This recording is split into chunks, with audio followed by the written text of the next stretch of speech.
राजस्थान के उस रेगिस्तान में रातें बड़ी अजीब थीं। दिन में तपती रेत सांप की तरह जलती थी और रात में वही रेत चांदनी के नीचे ठंडी चादर सी लगती। दूर दूर तक बसी बस्तियां, ऊंटों की घंटियां और हवाओं की सीटी सब मिलकर मानो कोई अनकही कहानी सुनाते थे। ऐसी ही एक बस्ती थी चांद सरोवर गांव। यह गांव अपने प्राचीन किंवदंती हवेली के कारण मशहूर था। गांव के बुजुर्ग कहते थे कि यह हवेली कभी राजघराने की शान थी, पर अब खंडहर बन चुकी थी। कहते हैं हर पूर्णिमा की रात इस हवेली से पायल की झंकार सुनाई देती है। किसी ने देखा नहीं, पर जिसने भी सुना उसके दिल में डर और अजीब सी बेचैनी बस गई। गांव का वीर युवराज प्रताप सिंह अक्सर इस हवेली को देखता और सोचता, आखिर यह रहस्य क्या है। शक और हर दिल का चहेता था, पर उसका दिल धड़कता था सिर्फ एक नाम पर, रूपांजलि। रूपांजलि कोई साधारण लड़की नहीं थी। उसकी आंखें गहरे काजल से सजी रहतीं, चेहरा चांद की तरह उजला और लंबी चोटियां हवा में नाचतीं, पर उसकी मुस्कान में हमेशा एक अनकहा दर्द छिपा रहता। प्रताप अक्सर सोचता, आखिर यह मुस्कान अधूरी क्यों है। एक दिन दोपहर की धूप में जब पूरा गांव अपने काम में व्यस्त था, प्रताप ने देखा कि रूपांजलि अकेली कुएं पर पानी भर रही है। वह आगे बढ़ा और बोला, रूपांजलि, तुम हमेशा अकेली क्यों रहती हो। गांव की और लड़कियां मिलकर काम करती हैं, पर तुम। रूपांजलि मुस्कुराई, मगर उसकी आंखों में हल्की नमी चमक उठी। प्रताप, कुछ बातें अकेले ही ढूंढनी पड़ती हैं। प्रताप समझ नहीं पाया, पर उसने तय किया कि वह इस रहस्य को जरूर खोलेगा। रात को जब हवाओं में ठंडक घुली और पूरा गांव नींद में डूब गया, तभी दूर हवेली की ओर से वही झंकार सुनाई दी, छन छन छन। प्रताप ने खिड़की से बाहर देखा। चांदनी में हवेली का खंडहर भूतिया सा चमक रहा था। उसे लगा जैसे किसी स्त्री की परछाई अंदर चल रही हो। दिल की धड़कन तेज हो गई। क्या यह वही है जिसके बारे में लोग कहते हैं, या यह सिर्फ एक भ्रम है। सुबह होते ही वह बुजुर्ग पंडित हरिदत्त के पास गया, जो गांव के सबसे जानकार व्यक्ति माने जाते थे। उसने पूछा, पंडित जी, हवेली का सच क्या है। लोग कहते हैं कि वहां कोई श्राप है। हरिदत्त की आंखों में भय उतर आया। प्रताप, हवेली से दूर रहो। वह कोई साधारण जगह नहीं। वहां कभी राजकुमारी चंद्रलेखा रहती थी। उसका प्रेम अधूरा रह गया और उसी अधूरे प्रेम ने हवेली को शापित कर दिया। प्रताप चौंक गया। क्या रूपांजलि का इस हवेली से कोई संबंध है। पंडित जी ने कुछ कहना चाहा, पर अचानक रुक गए। उनके चेहरे पर भय की छाया गहरी हो गई। कुछ रहस्य बेहतर है दफन ही रहे। पर प्रताप ने मन ही मन तय कर लिया था, मैं इस रहस्य को खोल कर रहूंगा, चाहे हवेली में श्राप हो या मृत्यु का खतरा। प्रताप सिंह के दिल में रूपांजलि का नाम किसी मंत्र की तरह बस चुका था। गांव के चौक में जब वह अपने घोड़े पर निकलता, बच्चे जयकारे लगाते, बुजुर्ग आशीर्वाद देते, मगर उसकी आंखें हमेशा तलाश करतीं वह चेहरा, रूपांजलि का चेहरा। रूपांजलि हवेली के एक हिस्से में रहती थी, जहां से रात के समय कभी धीमी धीमी घुंघरुओं की आवाज आती। लोग कहते वह कोई साधारण नृत्यांगना नहीं, बल्कि किसी पौराणिक वंश की कन्या है जिसे शाप मिला हुआ है। प्रताप को यह सब बातें अजीब लगतीं। एक रात जब चांदनी रेत पर दूध सी बिखर रही थी, प्रताप ने हवेली की ओर कदम बढ़ाए।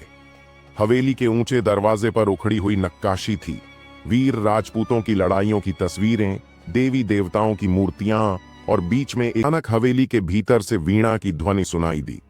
स्वर इतना मोहक था कि प्रताप का दिल कांप उठा। उसने धीरे से दरवाजा खोला। अंदर दीपक की लौ कांप रही थी, और वहां संगमरमर के फर्श पर घाघरा चोली पहने, गहनों से सजी रूपांजलि नृत्य कर रही थी। उसकी आंखों में आंसू थे, जैसे हर पग में कोई पीड़ा छुपी हो। प्रताप ने सांस रोक ली। वह सामने जाने ही वाला था कि तभी रूपांजलि अचानक ठहर गई। उसकी नजर सीधे प्रताप पर पड़ी। तुम यहां? उसकी आवाज कांपी। प्रताप ने कहा, मुझे सच्चाई जाननी है। तुम कौन हो? रूपांजलि की आंखों में आंसू चमके। मैं श्रापित हूं। इस हवेली की दीवारें मेरे रहस्य को ढक कर रखती हैं। अगर तुमने यह रास्ता चुना तो तुम्हें भी अनंत अंधकार घेर लेगा। बाहर हवाओं का शोर तेज हो गया। हवेली की दीवारें जैसे फुसफुसाने लगी। प्रताप ने तलवार की मूठ कस ली और कहा, चाहे अंधकार हो या श्राप, जिसने भी रूपांजलि को छुड़ाने की कोशिश की उसका विनाश निश्चित है। रूपांजलि डर कर प्रताप के पास आ खड़ी हुई। हवेली की दीवारों पर अचानक रक्त जैसी लकीरें फैलने लगीं। भाग 3। दीपक की लौ बुझ गई। प्रताप ने तलवार निकाली। अब वह सिर्फ प्रेम की लड़ाई नहीं बल्कि एक पौराणिक श्राप से टकराने जा रहा था। दीपक की लौ बुझते ही हवेली अंधकार में डूब गई। बाहर से केवल आंधी की सनसनाहट और अंदर से उस काली परछाई की गूंजती हुई आवाज सुनाई दे रही थी। प्रताप सिंह तलवार थामे खड़ा था। उसकी आंखें अंधेरे में चमक रही थीं। रूपांजलि कांपते हुए बोली, प्रताप, तुम समझते क्यों नहीं? यह युद्ध तुम्हारे लिए नहीं है। प्रताप ने दृढ़ स्वर में कहा, जिससे मेरा दिल जुड़ा हो उसका हर दर्द मेरा है। अब सच छुपाना बंद करो। रूपांजलि की आंखों से आंसू टपक पड़े। उसने धीरे धीरे हवेली के बीचों बीच रखे पुराने पीतल के दीपस्तंभ की ओर इशारा किया। यह हवेली, यह श्राप, सबका कारण यही है।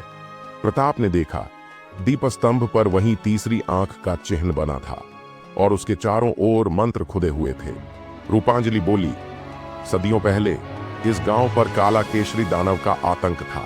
वह बलशाली था और महादेव से वरदान पाया था कि जब तक कोई नारी उसे प्रेम से न त्यागे वह अमर रहेगा।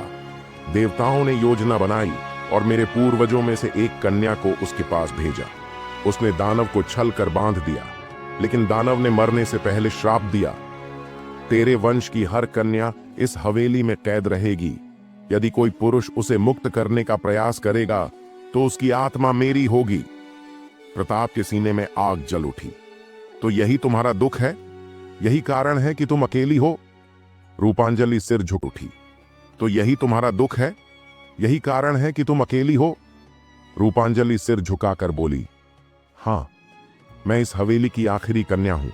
जब तक यह श्राप टूटा नहीं मैं यहां से बाहर नहीं जा सकती, और अगर कोई मुझे मुक्त करने की कोशिश करेगा तो वह मर जाएगा। इतना कहते ही हवेली की दीवारें हिलने लगी। खिड़कियों से धूल झरने लगी। काली परछाई फिर उभरी। अब वह और साफ थी। उसका चेहरा विकराल, दांत नुकीले और आंखें अग्नि की तरह जल रही थीं।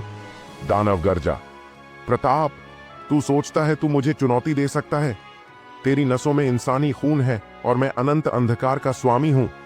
प्रताप ने तलवार उठाई और ऊंचे स्वर में बोला, तेरी शक्ति श्राप पर टिकी है। मैं प्रतिज्ञा करता हूं, रूपांजलि को आजाद कराऊंगा। दानव की हंसी हवेली की दीवारों को हिला गई। अचानक जमीन फटी और अग्नि की लपटें उठीं। रूपांजलि चीख उठी, प्रताप, नहीं, यह पहली परीक्षा है। अगर तुम हारे तो तुम्हारी आत्मा सदा के लिए इस हवेली में भटकती रहेगी। प्रताप ने घोड़े की तरह हिनहिनाती हवाओं के बीच तलवार कसकर थामी। उसकी आंखों में डर नहीं, सिर्फ दृढ़ताओं से छायाएं निकलकर उसके चारों ओर घूमने लगीं। हर छाया उसकी शक्ल लेकर सामने आती। एक प्रताप तलवार थामे, दूसरा प्रताप हंसता हुआ, तीसरा प्रताप गिरा हुआ। दानव गर्जा, पहली परीक्षा, अपने ही भ्रम से लड़, देख तू कौन है। प्रताप ने एक गहरी सांस ली और कहा, मेरा हृदय ही मेरा सत्य है। चाहे मेरे कितने ही रूप आ जाएं, मैं सिर्फ वही हूं जो रूपांजलि से प्रेम करता है। उसने तलवार घुमाई और भ्रम की छायाओं को काट डाला। हर वार के साथ हवेली की दीवारों से रक्त सी लकीरें मिटती चली गईं। दानव चीख पड़ा, यह संभव नहीं। रूपांजलि की आंखों में पहली बार आशा की चमक आई। उसने धीरे से कहा, प्रताप, तुम सचमुच अलग हो। शायद यह श्राप तुम्हारे सामने टिक न पाए। लेकिन दानव शांत नहीं हुआ। उसकी आवाज गूंजी, तूने पहली परीक्षा पार की, लेकिन दूसरी तेरे दिल को चीर देगी। तैयार हो जा राजपूत। अचानक हवेली की छत खुल गई और आसमान से काली बिजली गिरी। पूरा वातावरण बदल गया।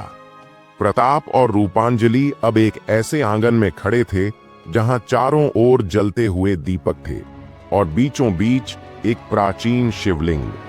दानव ने गरज कर कहा, अगर सचमुच रूपांजलि से प्रेम है तो शिव के इस शिवलिंग पर अपनी जान चढ़ा, तभी श्राप टूटेगा। लेकिन याद रख, मौत तेरे लिए निश्चित है। रूपांजलि चीख उठी, नहीं प्रताप, ऐसा मत करो, मैं तेरी बलि नहीं चाहती। प्रताप ने उसकी ओर देखा। उसकी आंखों में आंसू थे, लेकिन चेहरे पर अडिग संकल्प। रूपांजलि, प्रेम त्याग है। अगर मेरी मौत से तेरा श्राप टूटता है तो यह बलिदान मेरा सौभाग्य होगा। वह धीरे धीरे शिवलिंग की ओर बढ़ा। उसके हर कदम पर रूपांजलि की धड़कनें तेज हो रही थी। दानव की हंसी गूंज रही थी और हवेली के दीपक की लौ और अधिक भड़क उठ हवेली के आंगन में अग्नि। अगर मेरी मौत से तेरा श्राप टूटता है तो यह बलिदान मेरा सौभाग्य होगा। वह धीरे धीरे शिवलिंग की ओर बढ़ा। उसके हर कदम पर रूपांजलि की धड़कनें तेज हो रही थीं। दानव की हंसी गूंज रही थी और हवेली के दीपक की लौ और अधिक भड़क उठ हवेली के आंगन में अग्नि की लपटें और काली बिजली गूंज रही थीं। शिवलिंग के चारों ओर अग्नि चक्र बन चुका था। प्रताप सिंह दृढ़ कदमों से आगे बढ़ रहा था और रूपांजलि चीख रही थी, नहीं प्रताप, यह मौत का रास्ता है। दानव की आवाज गूंजी, हाँ राजपुत्र, आगे बढ़। तेरी सांसें मेरी होंगी और तेरी आत्मा इस हवेली की दास। प्रताप ने तलवार जमीन में गाड़ दी और शिवलिंग के सामने हाथ जोड़कर बोला, महादेव, अगर प्रेम सच्चा है तो मेरी बलि रूपांजलि की मुक्ति बने। उसके शब्दों के साथ आकाश से बिजली गिरी। अग्नि और तेज हो गई। अचानक प्रताप का शरीर कांप उठा, लेकिन उसके चेहरे पर डर नहीं बल्कि संतोष था। रूपांजलि दौड़कर आई और प्रताप को पकड़ लिया। उसकी आंखों से आंसू नहीं, खून बह रहा था। अगर तू गया तो मेरा प्रेम अधूरा रहेगा। मैं श्राप को सह लूंगी पर तुझे नहीं खोऊंगी।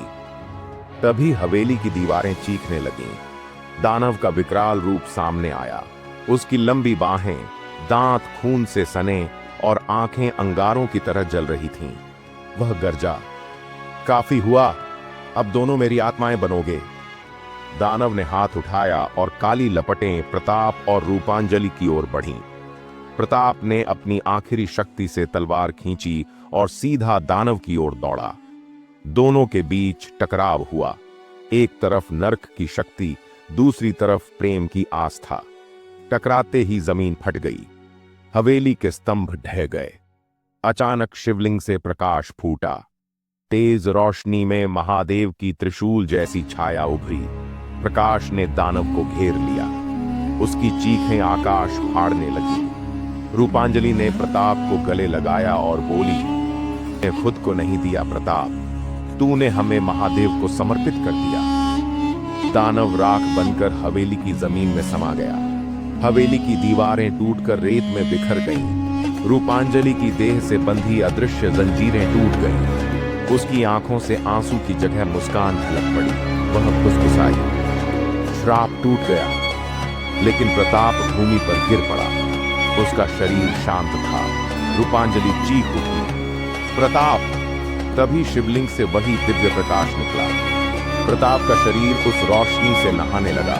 धीरे धीरे उसकी सांसें वापस आईं। उसने आंखें खोलीं।